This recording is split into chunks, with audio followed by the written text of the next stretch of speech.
Some viewers may find the following video disturbing. Viewer discretion is advised. Hey everyone, welcome to the discussion for Final Girl. This was a game that I believe was on my top, I think it was in the top 10, maybe top 20 for sure, of anticipated games of 2021 because Hostage Negotiator was such a success as a solo-only, extremely thematic game with unique card play, including dice as luck. And whenever Van Ryder mentioned that they were doing this one, same system but with more game to it, I was all in. They knocked this game out of the park. Like, this is, with both Hostage Negotiator and Final Girl, are two themes that I have never seen in any other game. Yeah, you have slasher games like, I think there was one really shitty one called I Want to Be a Killer, but then Last Friday is another one that a lot of people kind of talk up, but that's more of a one versus many, whereas this one is solo only, where you play as the final girl. And they just really hit that theme on the head with everything in terms of exactly how the game feels overall. The items, the slashers, the final girls, everything here is just dripping in theme, and you are just engrossed in that kind of like scenario.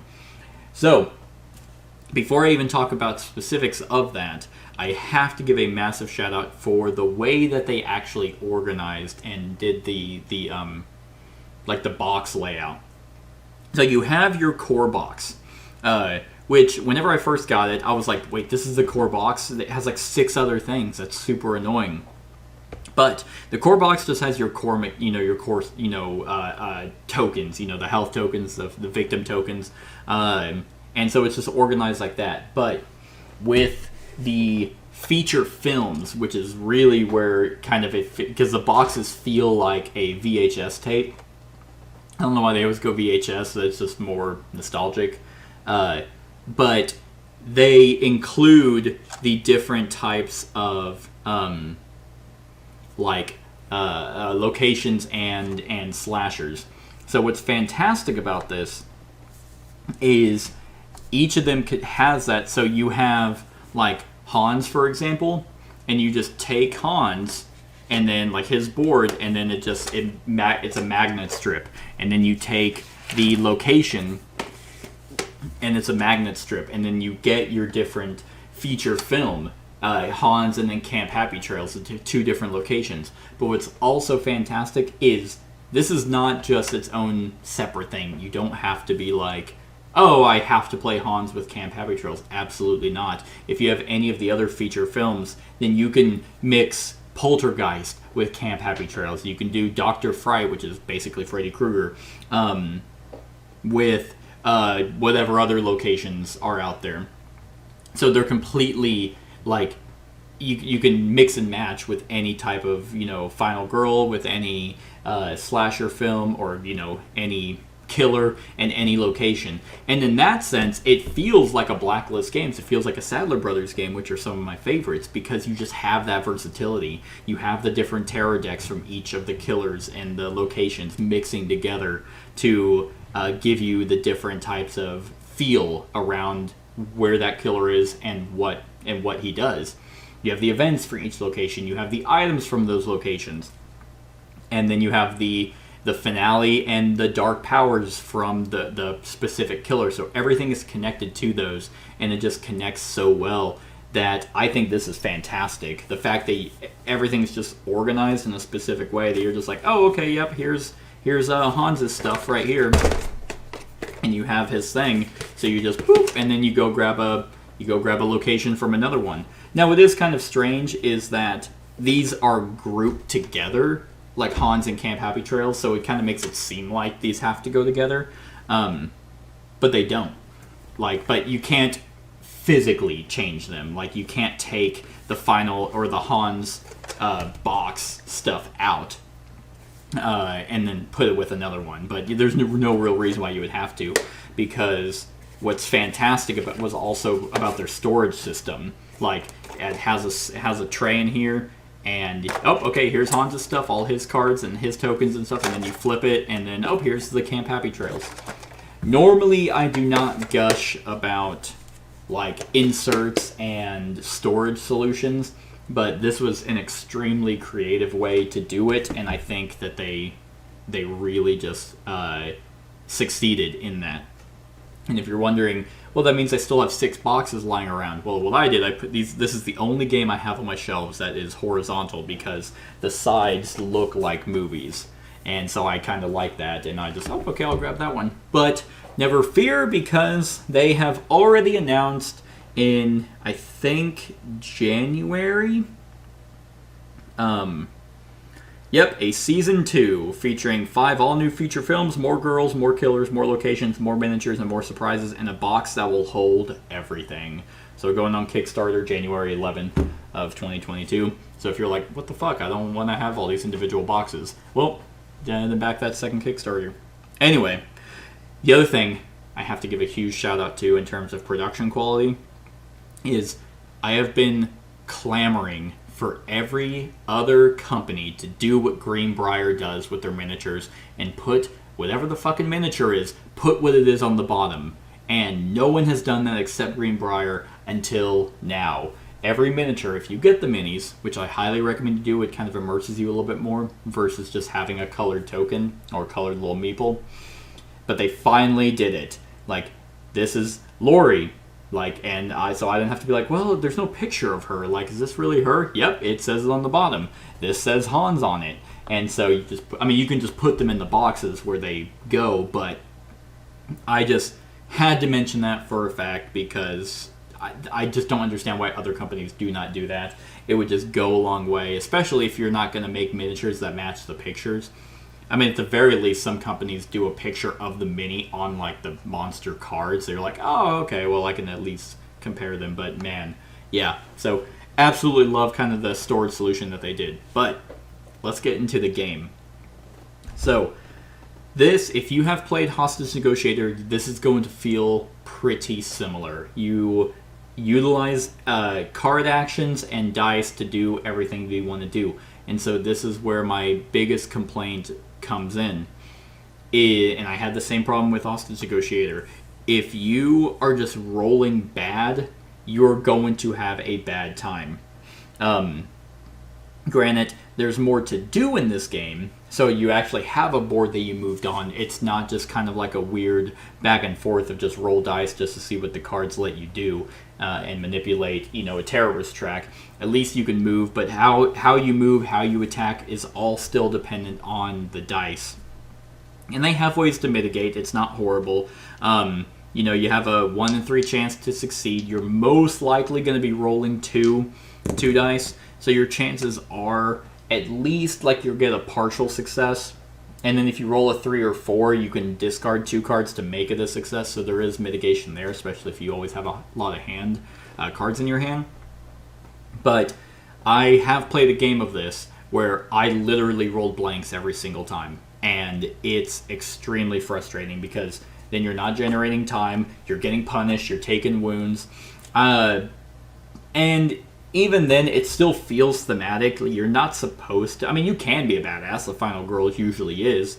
But it's still not always that fun when you really need to just at least deal some damage and you roll blanks and end up hurting yourself and killing yourself. But to counteract that is in this, if you are taking wounds or you're failing, you're most likely going to be able to, you're still going to have the time to be able to buy cards that, oh, well, I wasted a walk. Okay, well, I'll just get a sprint this time. Or I took some damage. That's fine. There's a long rest in here. I have a short rest card so I can get that health back. So there's ways to counteract bad. I feel like there's a lot more ways to counteract bad die rolls in this one than there is in Hostage Negotiator, which is absolutely fantastic. In the multiple games I've played of this, it has gone differently each time. So the first time I fought against Hans, he killed quite a few people. Like, he was just running up on them and just massacring them, and his bloodlust was going up. That's another fantastic thing. I need to keep these around because I want to talk about their, the enemies.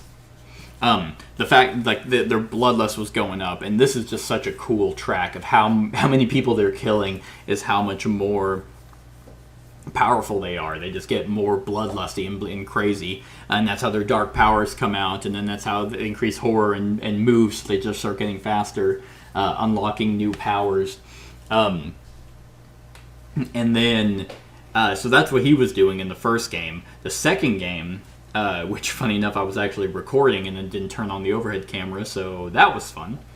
And then he just wasn't killing anyone. He was only going after her. Like, the way that the tarot cards were coming out, he killed, like, I think one person at the fireplace. And then, like, that was it. Then I just thematically mentioned he sat down and started cooking some stuff because he knew he was dying because I was attacking him. And then in this one, yeah, he kind of went off on a different direction, which gave me time, especially with the event card that gave, if I had my girlfriend with me, that I would be able to get an extra die. So I was like, okay, I'm just gonna stack up on time and get these badass attacks. And each time I played differently. The way that the item cards come out are completely different. I never got her special card. It's not a guarantee that you'll get it, especially whenever searching is actually pretty hard to do. Like, to get these items, you have to have the search cards to do it.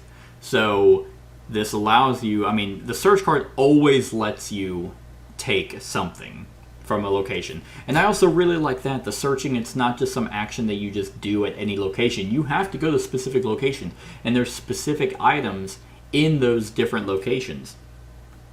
So you can see at least, okay, well, I've been here before, so I know there's a flashlight there, I know there's pepper spray, and I know there's a knife. Which one of those do I think are going to help me out right now?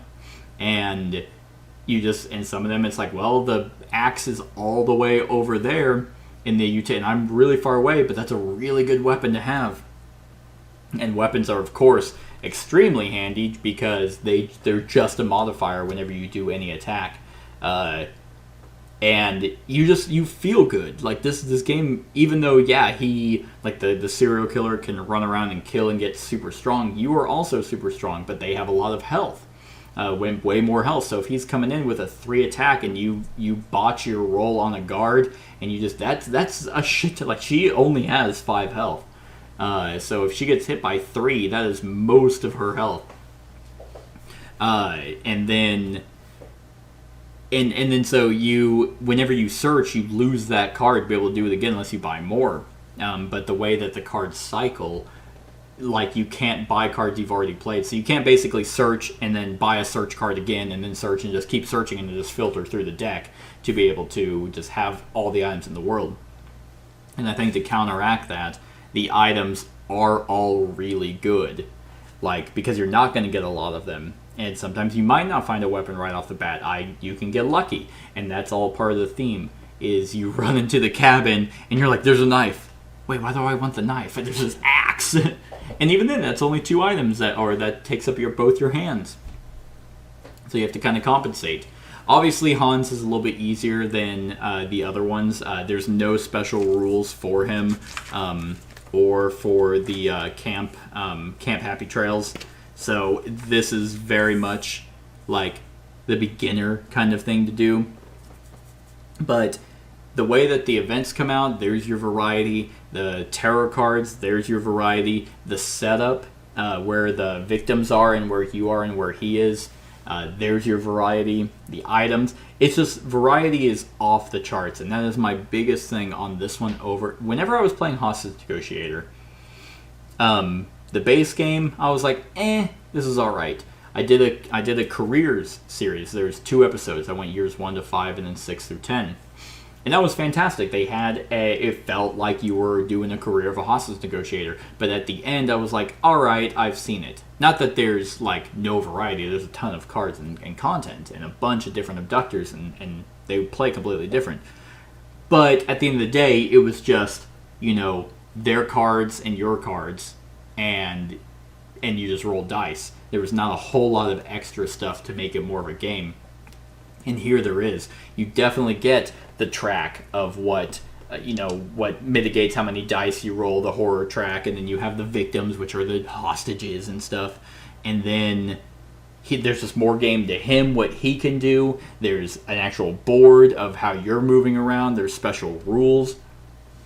And then his finale and his dark power. Like, for example, his dark power would have been Sledgehammer Massacre if he had gotten to that on his Bloodlust track. For every attack, Hans attacks you and each victim in his space once. That's huge. Like, so he just has that as a thing. And then the finale, he would have then targeted, once again, me or victim, moved twice and then attacked, and you draw a second dark power card when this is revealed. Dark, darker, darkest. And so you just grab another one. Oh, now he has 2 dark powers, and that's his finale if the terror deck runs out. So if you're just kind of trying to save everyone, or he's hitting you, but you're not you're not dying, so you go to try and heal, then, or if he just happens, because the way that the cards can come out can easily just swap. Like, most of the time, yeah, he just methodically, slowly walks and kills a few people on his way. But other times he might just beeline it straight to someone and just kill everyone in that spot. There are some events in here. There was Star-Crossed Lovers, I think was, yep. When exactly 2 victims are in a space and one of them is killed, the other one is immediately killed as well. So, and that's a lot in this setup. Where there are 3 spaces with 2 people in it, and he can just run up, kill one, and then the other one kills themselves. And that gives him 2 bloodlust. So, it's just, and that's one of my favorite things about this game, is it's not just like, oh, okay, well, that's what Hans does. All right, that's what Camp Crystal Lake, it's not Camp Happy Trails, that's what that does. All right, never going to play with those. Or the variety is like, I'll try Hans at this location and just see how that's different. No, you can play each feature film multiple times. Trust me, I've done this feature film multiple times, and it felt different every single time. And then you get a different, you get a different final girl to see what they can do. Now, one thing I will say is that it might, I have never unlocked their special ability. And to be fair, it's always been a circumstance where I was able to get the attack cards, and then I ended up rolling well to be able to do some damage with him, that I didn't need to save everyone. But that could easily just be a scenario kind of thing where there's more people to save, or he's a little bit more bloodthirsty, so then you have to try and save more of them. Because the really cool thing about it is that I thought when this game was first coming out that there were no victims. You're the final girl. Why are there victims left? They should have all been killed because you're the one that's supposed to be left alive. But I like that they're here. I like the fact that you can try to save some of them, and then you're the one that's going to be the one bringing him down while he's also hunting them. Because if it was just kind of like a game of cat and mouse, you would just be running around the board until you were able to sit up and run on them. And then it's just boring. So the fact that if you dick around, he's just going to start killing victims, and then he's super strong, and then he hits you once, and then you die. Because they also have a special ability. If their bloodlust maxes out, and then they gain more, then, like he, for example, he heals a health, and then he gets rid of a terror card, so he cycles that deck a lot more.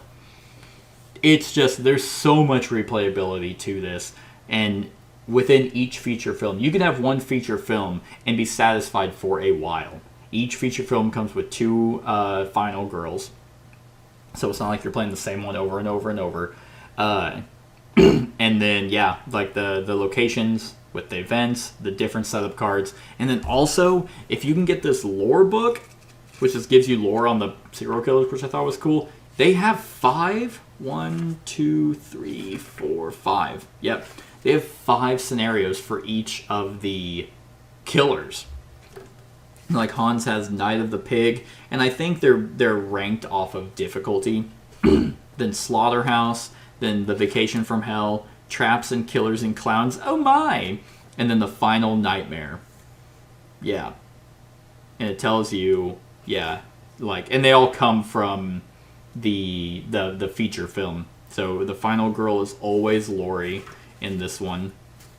Then you have the setup. It tells you what setup cards to use, what items to use, what events to start with, and what terror cards to have, and then dark power, and then the finale. But then there's also special rules. So even if you are, excuse me, nothing quenches thirst like soda. Even if you are just playing like with one feature film and you're like, and you don't want to randomize it, there's 5 scenarios for you to do that have kind of like your own event, your own little mini campaign.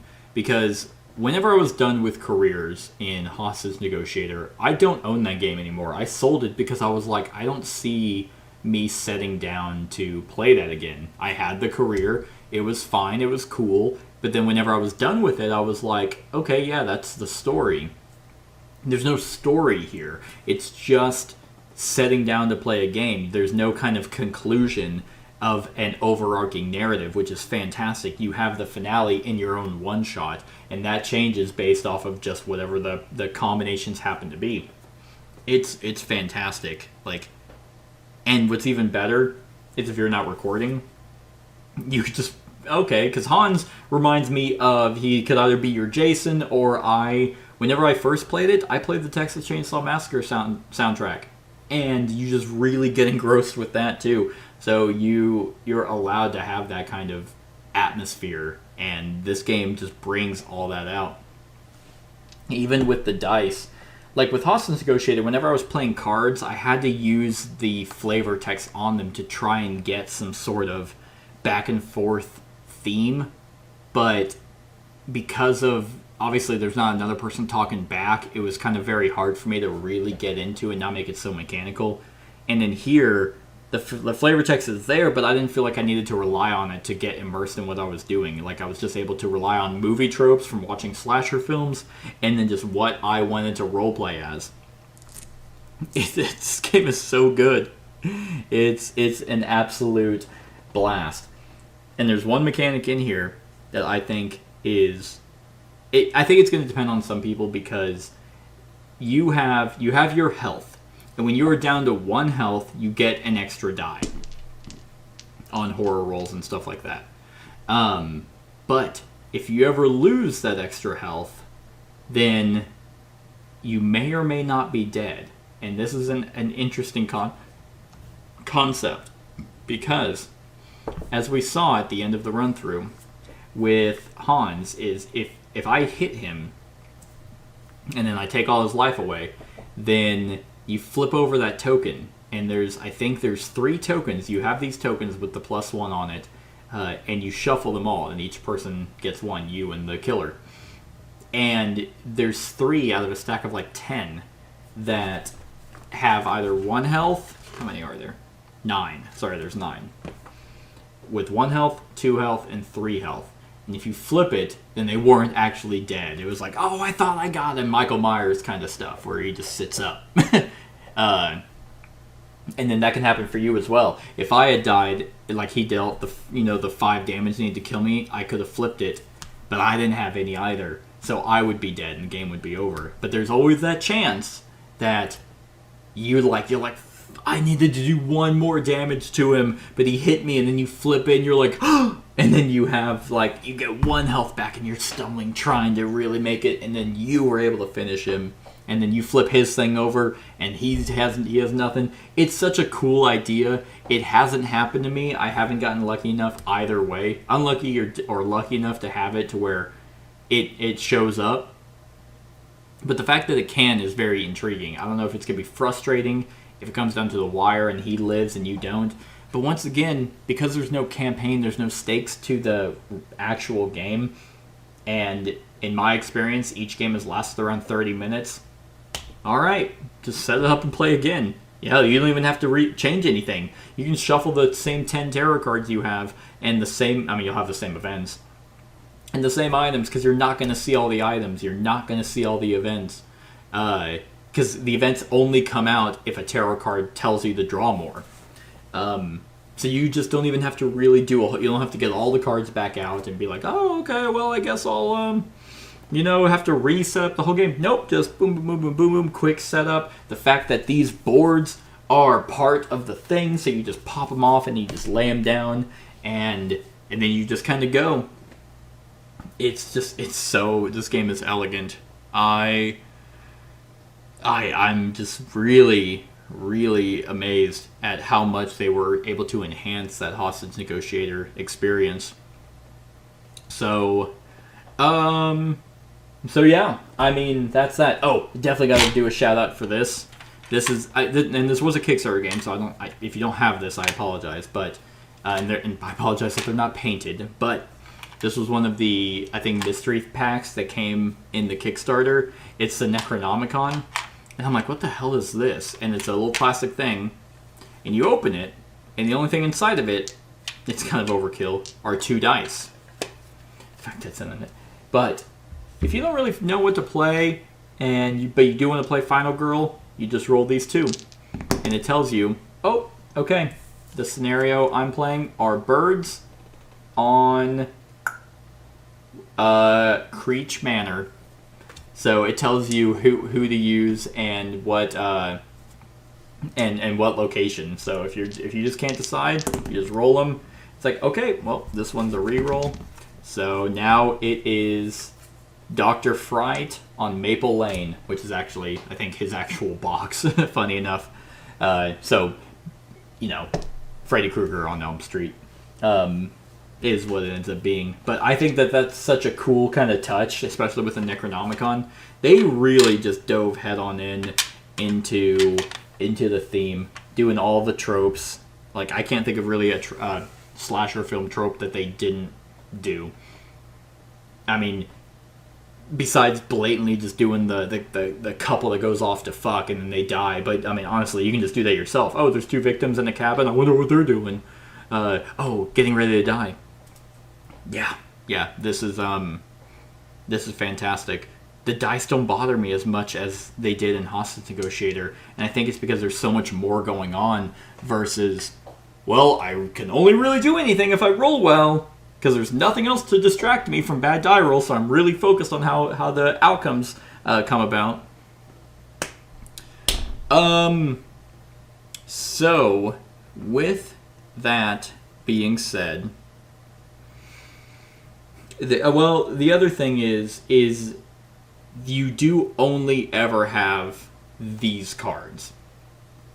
So, and I understand, and I keep mentioning Hostage Negotiator because they're basically, it's built on that same engine. I know that with the base game, there was just a set of cards, and there were expansions that came out later that included more, like a different set, or you can mix and match. I'd imagine they would do the same thing in Season 2 or future seasons if they continue doing more. But I can definitely see on multiple, like if you're really hammering this game out, that you get kind of tired of these cards. Granted, the events, the tarot cards, the scenarios, the special rules from all the other packs and feature films and things like that, those are going to definitely just kind of have you gloss over the fact that it's just these cards. But I can see that bothering some people, where it's like, you're just kind of like, yep, it's these cards again. Yep, gonna spend 6 time to get critical blow, and then 2 time to get sprint, and that's that. But if you really think about it, it's really all you're gonna do. You're gonna run around, you're gonna search for items to survive, and it's really not that big of a deal. So on a scale of 1 to 10, am I going to give this a 10? No. I'm going to give this a 9. And the reason why it's not a 10, even though I've been absolutely good, it's a 9.5, I lied. It's a 9.5 out of 10 for me, and the reason why it's not an actual 10 is because dice still can happen. And I guarantee you there's going to be a game I play of this where I'm just going to be frustrated that I roll blanks a lot. And there is mitigation, but sometimes you don't have the cards, you don't have the time to be able to have that mitigation available. So that is still a slight frustration factor, but not as frustrating as it was in Hostage Negotiator. but it gets the extra 0.5 when I initially gave it a 9 because I love the storage system. I love the fact that they put the names of what the minis are on the bottom of the minis. And then everything else I just talked about, it makes this game absolutely fantastic. So if you're a solo player, definitely get this game. And if you're deciding whether or not to have Hostage Negotiator and Final Girl, if you don't have either, it's really going to come down to theme. But whether you want to be in a horror film or kind of a realistic hostage kind of situation, both themes are fantastic. They're absolutely unique, but I definitely think that you get way more bang for your buck for this. But to also be honest, Hostage Negotiator, if you get the career box, you get more in that. You don't have to seek out the different feature films, which there's 5 of. So that is kind of frustrating because you can't play the game with just the core box. You have to have at least one feature film to do it. So this is kind of more of just your component storage, and then the game is in those feature films. Still a cool idea, but I can definitely see people being pissed that you buy the core box and there's nothing in it. But if you can get an all-in on both Hostage or Final Girl, I would definitely say go after this one. There's just so much more to it, and it's not like it's more and more complicated. No, the game is very easy to learn and grasp as well. Even though there is more to it, it's seamless. Everything just flows. So yeah, 9.5 out of 10 for me. Let me know what you think of the game in the comments below. Other than that, like, comment, share, and subscribe, and have a wonderful whatever time of day it is for you. Hey everyone, thank you for watching, and I really hope that you enjoyed the video. If you would like to see more of my content, go ahead and click that subscribe button and the bell to be notified whenever I upload any new content. If you feel like supporting the channel, you can go ahead and click that Patreon link to be taken to my Patreon, and any help is truly appreciated. Other than that, stick around for any other run-throughs or reviews or cool top 10s or whatever I feel like putting on. Other than that, like, comment, share, and subscribe, and have a wonderful whatever time of day it is for you.